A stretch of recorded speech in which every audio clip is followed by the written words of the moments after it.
स्वागत है आप सभी का बिहार टीचर्स एकेडमी में। आज हम लोग बीपीएससी टीचर्स के लिए और बीपीएससी के लिए चंपारण सत्याग्रह को पढ़ेंगे। चंपारण सत्याग्रह भारतीय राष्ट्रीय आंदोलन में बहुत महत्वपूर्ण टॉपिक्स है। इसको हम लोग डिटेल्स 1 बाय 1 समझ लेंगे, जो आप लोग को 2 से 5 नंबर का जो भी क्वेश्चन आएगा वो सॉल्व हो जाएगा। वीडियो पूरा देखिएगा, अंत तक आप लोग देखिएगा। चंपारण को इसलिए भी हम आप लोग को अच्छा से समझाएंगे क्योंकि हम खुद चंपारण से हैं। अंत तक देखिएगा, एक कहानी के तरह, एक स्टोरी के तरह हम लोग आज चंपारण सत्याग्रह को पढ़ेंगे। तो बिना देर किए हुए हम लोग चलते हैं सीधे टॉपिक्स पे। सबसे पहले हम लोग जानते हैं कि चंपारण है कहाँ, चंपारण है क्या। तो देखिए, चंपारण बिहार राज्य का एक जिला है जिसकी उत्पत्ति एक जिला के रूप में 1866 ईस्वी में हुई थी। कब हुई थी? 1866 ईस्वी में चंपारण एक जिला बना। 1971 में चंपारण के 2 भागों में बांट दिया गया, एक पूर्वी चंपारण और एक आपको पश्चिमी चंपारण। 1866 में चंपारण जिला बना। 1971 में पूर्वी चंपारण और पश्चिमी चंपारण के रूप में 2 जिला बांट दिया गया। ये बहुत बड़ा जिला था। इसका आप लोग अनुमान इसी से लगाइए कि इसको 2 भाग में बांटने के बावजूद भी जो पश्चिमी चंपारण है बिहार का सबसे बड़ा जिला है क्षेत्रफल के दृष्टि से। क्लियर है यहाँ पे? तो जो 2 जिला है पूर्वी और पश्चिमी, ये दोनों से चंपारण सत्याग्रह का संबंध है। आइए हम लोग पश्चिमी चंपारण के बारे में कुछ 2-3 चीजें जान लेते हैं जो परीक्षा में बहुत महत्वपूर्ण है और इससे संबंधित क्वेश्चन भी आते हैं। तो नंबर 1 है वन। पश्चिमी चंपारण में जो वन है वो पूरे बिहार में जितना वन है उसका सबसे अधिक हिस्सा आपको पश्चिमी चंपारण में है। 1 नंबर हो गया। दूसरा, आपका बिहार का एकमात्र बाघ अभयारण्य कहां है? वाल्मीकि नगर पश्चिमी चंपारण में है। यानी जहां पे बाघ पाया जाता है वो एकमात्र जगह बिहार में कहां है? पश्चिमी चंपारण में वाल्मीकि राष्ट्रीय उद्यान के नाम से जाना जाता है। क्लियर है आप लोगों का कि पश्चिमी चंपारण में 3 चीजें हैं। बिहार का सबसे बड़ा जिला है क्षेत्रफल के दृष्टि से, एकमात्र बाघ अभयारण्य है और सबसे ज्यादा बिहार में वन जो है आपका पश्चिमी चंपारण में है। ये जो वाल्मीकि नगर जो जंगल है, धार्मिक तौर पे भी ये बहुत महत्वपूर्ण है। किस लिए? वाल्मीकि नगर जंगल का जो नाम है वो वाल्मीकि के नाम से पड़ा था। महर्षि वाल्मीकि जो थे, जिनका संबंध रामायण से था, रामायण का रचयिता भी उनको कहा जाता है, उनका जो निवास था वो जो रहते थे वाल्मीकि नगर में ही रहते थे और इस जंगल का नाम उन्हीं के नाम पे पड़ा है। ये एक धार्मिक स्थल भी है वाल्मीकि नगर में। आप लोग सीता कुंड जाइएगा तो वहां पे आप लोग को वाल्मीकि जी और सीता जी से संबंधित बहुत सारी चीजों को देखने का मौका मिलेगा। क्योंकि जब राम जी वनवास काट के आए थे और वो जो धोबी वाला कांड हुआ था, जिसके बाद सीता जी अयोध्या छोड़ के और चली गई थी, तो वो महर्षि वाल्मीकि के पास ही रहती थी और वहीं पे लौ कुश का जन्म भी हुआ था। इससे संबंधित तमाम जगह, तमाम जानकारियां आप लोग को वाल्मीकि नगर में मिल जाएगा, सीता कुंड जगह पे। तो इसलिए भी एक बहुत बड़ा धार्मिक स्थल भी है वाल्मीकि नगर। तो अब आइए हम लोग सीधा चलते हैं अब चंपारण सत्याग्रह पर। चंपारण सत्याग्रह जो आंदोलन है वो 1917 में शुरू हुआ था। नील की खेती से संबंध रखता है चंपारण सत्याग्रह। नील की जो खेती है उसमें किसानों का शोषण होता था, किसानों पे अत्याचार होता था, उसी से संबंध रखता है आपका चंपारण सत्याग्रह। 1917 से पहले नील की खेती के कारण जो किसानों पे जो अत्याचार होता था, उस संबंध में नील का विद्रोह 1859 से लेकर 61 तक हुआ था, जिसे नील विद्रोह के नाम से जाना जाता है, जब बंगाल का विभाजन नहीं हुआ था। यानी 17 से पहले भी इस संबंध में विद्रोह होना शुरू हो गया था 1859 से 61 तक, लेकिन अंग्रेजों के द्वारा इसको दबा दिया गया। समय समय पर इस पे सुधार लाने, बरगला कर कि हाँ अब सुधार होगा, अब सुधार होगा कह के इसको दबा दिया गया। तो आइए इस चीज को हम लोग पीछे छोड़ते हैं क्योंकि ये महत्वपूर्ण नहीं है। महत्वपूर्ण हम लोग का चंपारण सत्याग्रह 1917 से है। तो इसकी उत्पत्ति कैसे हुई, चंपारण सत्याग्रह कैसे हुआ, इसका सीधा संबंध आपको इस शुक्ला जी से है। राजकुमार शुक्ला नाम के एक किसान हुआ करते थे चंपारण में। ठीक है, बहुत संपन्न किसान थे और राजघराने से भी ताल्लुक रखते थे। शुक्ला जो थे शुक्ला जी जो थे वो किसानों के अत्याचार से बहुत परेशान थे, क्योंकि ये बहुत बड़ा जमींदार थे, इनके पास भी बहुत ज़्यादा ज़मीन था। और जो किसानों के द्वारा जो नील की खेती के लिए जो नियम लगा दिया गया 3 कठिया, जिसमें ये नियम लगाया गया कि किसान के पास जितना भी खेत है उसके 15% खेत पे नील की खेती करनी होगी। यानी अगर किसी किसान के पास 1 बीघा खेत है, 1 बीघा का मतलब 20 कट्ठा खेत है, तो उसमें से 3 कट्ठा खेत पे नील की खेती करना एकदम अनिवार्य था। तो ठीक है भाई, हमारे पास 10 बीघा खेत है तो हम भाई उसका 15% दे दिए। लेकिन नुकसान इसका इस तरह था नील की खेती से, क्योंकि नील की जो खेती होती थी उससे जमीन जो होता था बंजर हो जाता था। एक बार नील की खेती होने के बाद कई सालों तक, यानी कई सीजन तक वो जमीन बंजर रहते थे और उस पर दूसरा फसल नहीं उगाया जाता था। इसलिए जो किसान थे वो नील की खेती करने से बचते थे। और नील की खेती का वो रेट और वो मांग भी अब घट गया था, क्योंकि अब जो नील के लिए जो है रासायनिक विधि से नील को बनाने की उत्पत्ति हो गई थी। इसलिए जो प्राकृतिक रूप से जो नील की उत्पत्ति होती थी उसकी मांग घट गया था। लेकिन उसी चीज को अंग्रेजों ने भुनाया और भारत में या उसके आसपास अभी जहां पे रासायनिक तौर पे जो नील बनती थी उसका उत्पत्ति नहीं था, उसको कम दामों में किसानों का शोषण करके उसको खरीदा जाता था, यानी उससे लिया जाता था। और ये एकदम नेसेसरी ही था खेती करना। इसी संबंध में शुक्ला जी जो हैं, राजकुमार शुक्ला जी जो हैं, समय समय पर इसका मांग करते गए। समय समय पर कांग्रेस की जब स्थापना हुई, जब अधिवेशन हुआ, उस पर भी इन्होंने मांग उठाया, लेकिन कोई खास फर्क नहीं हुआ। इसी क्रम में लखनऊ अधिवेशन हुआ 1916 में। याद रखिएगा, लखनऊ अधिवेशन हुआ 1916 में। लखनऊ अधिवेशन हुआ 1916 में। लखनऊ अधिवेशन इसलिए भी महत्वपूर्ण है क्योंकि लखनऊ अधिवेशन में ही नरम दल और गरम दल एक हुए। दूसरा जो इसमें जो महत्वपूर्ण चीज़ें जो घटना घटित हुई 1916 का लखनऊ कांग्रेस का अधिवेशन में, वो ये था कि मुस्लिम लीग जो था, जो मुस्लिम लीग बना था, उसका भी एक महत्वपूर्ण समझौता हुआ कांग्रेस के साथ। इसलिए भी 1916 महत्वपूर्ण था। तो अधिवेशन में राजकुमार शुक्ल भी गए थे, शुक्ला जी भी गए थे, और वहां पे इनका मेन मकसद जो था चंपारण के किसानों के लिए आवाज उठाने के लिए बाल गंगाधर तिलक जी को बुलाना था। लेकिन गांधी जी अफ्रीका से आए थे। अफ्रीका में जो उन्होंने कारनामे किए थे उससे उनका मान सम्मान बहुत ज़्यादा, चर्चा बहुत विश्व स्तर पे भी और देश में भी बहुत ज़्यादा था। इसी क्रम में वो गांधी जी से प्रभावित हो गए, और प्रभावित हुए तो उनको ये राय दिया गया कि आप गांधी जी से मिल लीजिए, गांधी जी को ही आप चंपारण के लिए बुलाइए। इसी क्रम में लखनऊ में वो गांधी जी से मिले। गांधी जी से मिले तो गांधी जी उस समय इनको ऐसे ही टाल दिए कि ठीक है, हम जब भ्रमण पे निकलेंगे तो एक बार आपके चंपारण में भी आ जाएंगे।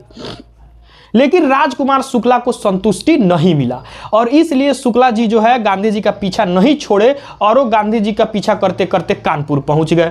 कानपुर में भी उन्होंने गांधी जी से कहा कि चलिए महाराज, चलिए देख लीजिए, वहाँ पे बहुत ज़्यादा शोषण हो रहा है किसानों का, किसान जेल में डाला जा रहा है, किसान पे अत्याचार हो रहा है, चलिए। गांधी जी वहां भी तैयार नहीं हुए। पीछा करते करते शुक्ला जी यहां भी नहीं रुके और पहुंच गए अहमदाबाद गांधी जी के आश्रम में। शुक्ला जी जब अहमदाबाद गांधी जी के आश्रम में पहुंचे, गांधी जी इस बात का जिक्र करते हैं अपने आत्मकथा सत्य के प्रयोग में। सत्य के प्रयोग के 5वां भाग के 12वें अध्याय में नील का दाग नाम का चैप्टर है, जिसमें आपको चंपारण सत्याग्रह का जिक्र मिलेगा। उसमें गांधी जी लिखते हैं कि ये जो किसान है बड़ा हठ धर्मी और बड़ा जिद्दी है। ये जब बार बार हमसे मिलता है तो ये कहता है कि आप वकील बाबू से और जयप्रकाश नारायण से चंपारण के बारे में पूछिए कि वहाँ के किसान कितने परेशान थे। वकील बाबू बृजकिशोर प्रसाद उस समय बिहार के नामी वकील हुआ करते थे, और जयप्रकाश नारायण जो जेपी जी जो थे उनके ससुर हुआ करते थे। तो ये लोग बहुत नामी गिरामी लोग थे। तो गांधी जी वहाँ पे अहमदाबाद में तैयार हो जाते हैं कि ठीक है, चलिए कलकत्ता में हम आने वाले हैं, कि आप कलकत्ता में आइए और हम लोग वहाँ से बिहार चलेंगे। तो अंततः गांधी जी तैयार हो गए, और 7 अप्रैल को वो बोले कि शुक्ला जी आप चलिए कलकत्ता, और हम वहाँ पे पहुँचते हैं और वहाँ से पटना चला जाएगा।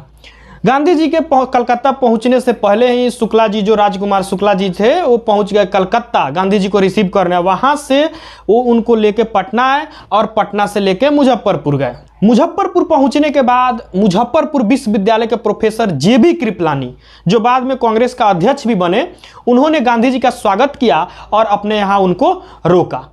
गांधी जी मुजफ्फरपुर में ही रुक गए और वहां से शुक्ला जी गांधी जी के लिए जो व्यवस्था था चंपारण में करने के लिए, जो आंदोलन का व्यवस्था था करने के लिए, चंपारण चले गए। मुजफ्फरपुर में ही राजेंद्र प्रसाद जो थे सर्वप्रथम गांधी जी से मिले थे और आंदोलन में सक्रिय भूमिका चंपारण सत्याग्रह से ही राजेंद्र प्रसाद निभाए और वहीं से उनको जाने जाने लगा।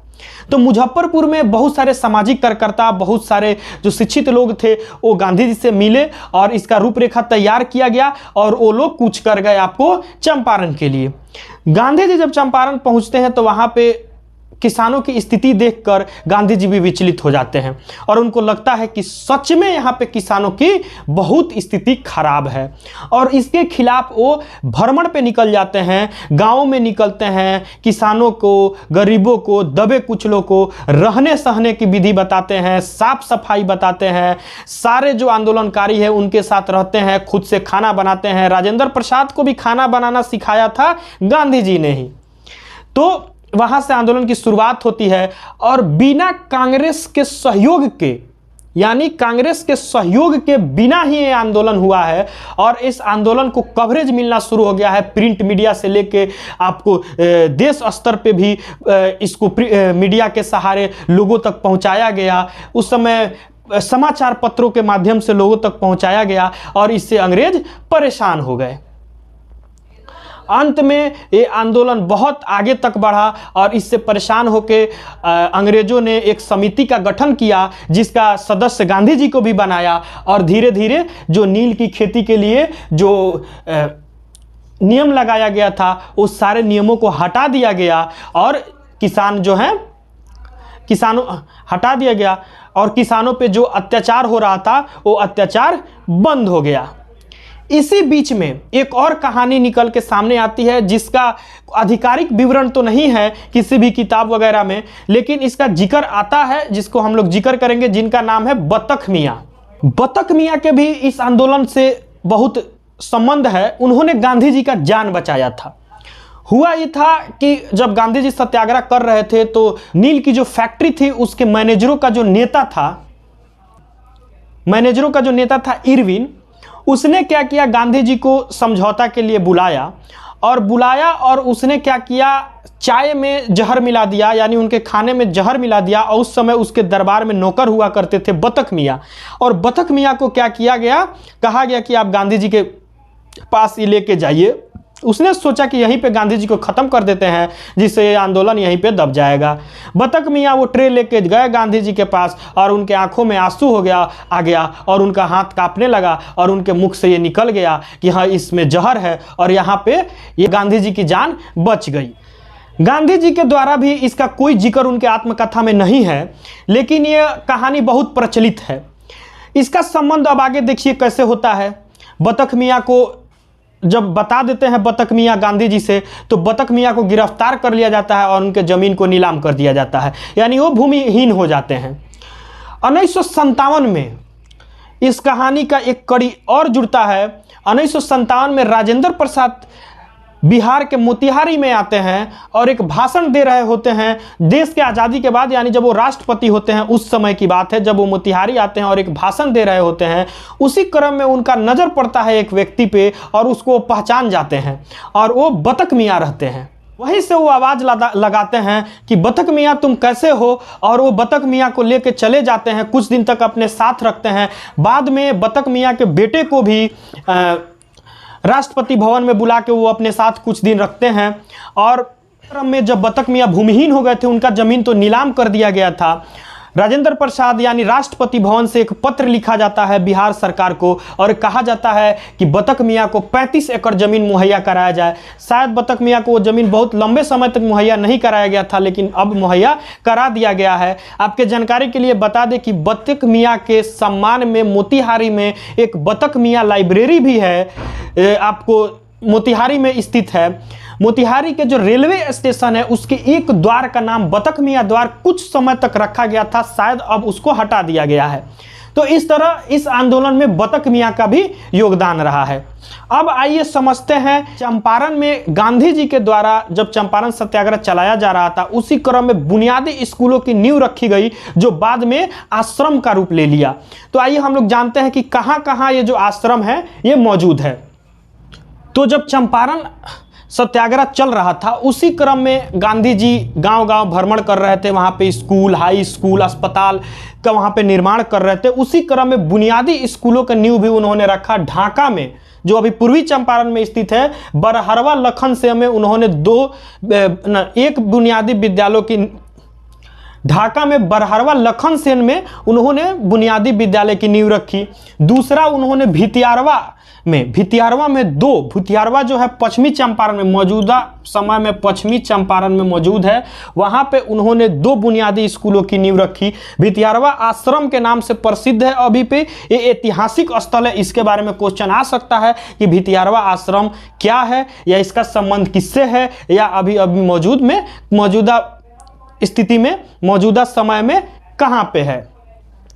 भितियारवा आपको जो मनोज बाजपेयी जो बिहार वाले जो गैंग्स ऑफ वासेपुर के हीरो हैं उनके घर के आसपास ही भितियारवा है, बहुत नजदीक है भितियारवा आश्रम। इसलिए आप लोग याद रखिएगा भितियारवा आश्रम बहुत ऐतिहासिक आश्रम है गांधी जी के संबंध में। आज भी इनसे संबंधित बहुत सारे चीजें भितियारवा आश्रम में संरक्षित करके रखा हुआ है। तो इस तरह से चंपारण जो सत्याग्रह है वो सफल हुआ और इसी क्रम में रविंद्रनाथ टैगोर के द्वारा गांधी जी को महात्मा के नाम से पहली बार पुकारा गया और गांधी जी के नाम के आगे महात्मा जुड़ा। चंपारण सत्याग्रह से बहुत ऐसे युवा आंदोलनकारी जन्मे जो आगे चल के भारत के आज़ादी में बहुत बड़ा योगदान दिए। उसी क्रम में जो सबसे महत्वपूर्ण आपके मौलाना मजरूल हक जो थे जिनके सम्मान में बिहार में मौलाना मजरूल हक विश्वविद्यालय भी आज मौजूद है। ब्रिज किशोर जी हो गए या मौलाना मजरूल हक, राजेंद्र प्रसाद, महादेव देसाई, जेबी कृपलानी जो बाद में कांग्रेस के अध्यक्ष भी बने, अनुग्रह नारायण सिंह समेत और भी बहुत सारे युवा आंदोलनकारी की जन्म हुआ। युवा आंदोलनकारी इस आंदोलन से जन्मे और आगे चल के भारत की आज़ादी में योगदान दिए। तो आशा करते हैं कि आप लोग इसमें जो भी चीज़ है चंपारण से संबंधित तो कवर हो गया है और आप लोग का निश्चित ही 2 से 3 नंबर इसमें पूछेगा ही पूछेगा। क्वेश्चन बहुत सारा बन सकता है, आप लोग इसको ध्यान से अगर देखते हैं या समझते हैं तो बहुत सारा क्वेश्चन का निर्माण हो सकता है। आगे भी इसमें अगर कोई चीज़ छूटा होगा तो हम लोग छोटा छोटा वीडियो लेके आएंगे और इसको देखेंगे, समझेंगे, डिस्कस करेंगे और अपने एग्जाम का तैयारी करेंगे। तो आप लोग से बस यही निवेदन है कि आप लोग भी सहयोग कीजिए और चैनल को सब्सक्राइब कर दीजिए जिससे हमको भी हिम्मत मिलता रहे। आप लोग सब्सक्राइब नहीं करते हैं वीडियो को देखकर, यही दिक्कत वाली बात है। तो आज के लिए बस इतना ही, मिलते हैं आगे अगले वीडियो में। बहुत बहुत धन्यवाद आप सभी का।